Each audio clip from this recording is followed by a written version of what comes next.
ऐसन रोग जेकर नइखे कवनो दवाई।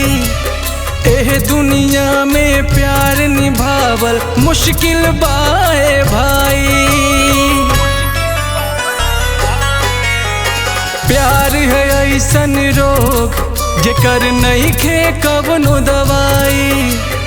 एह दुनिया में प्यार निभावल मुश्किल बाए भाई। दिल के हाथों मजबूर दीवाना होके ना चल होई। केहू धरती पे ऐसन ना होई जे प्यार से बाचल होई। केहू धरती पे ऐसन ना होई जे प्यार से बाचल होई।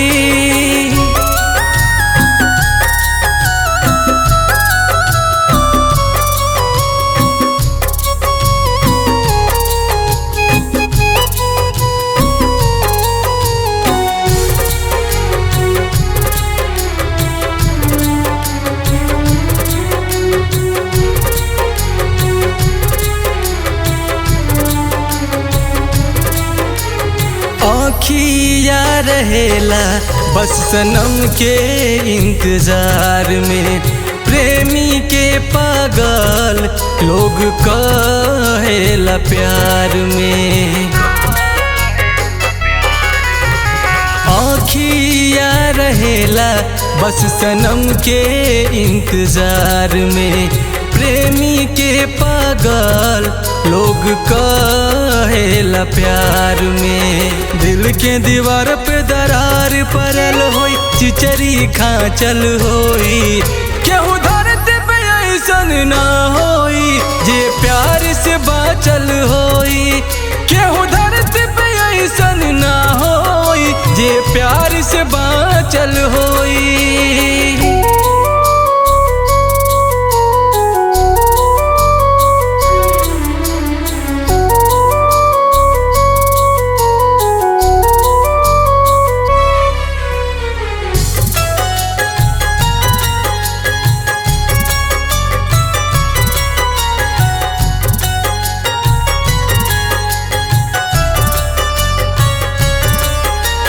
पत्थर मारे लोगवा हरदम सतावेला।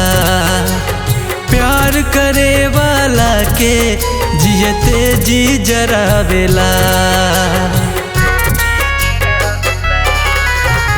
पत्थर मारे लोगवा हरदम सतावेला।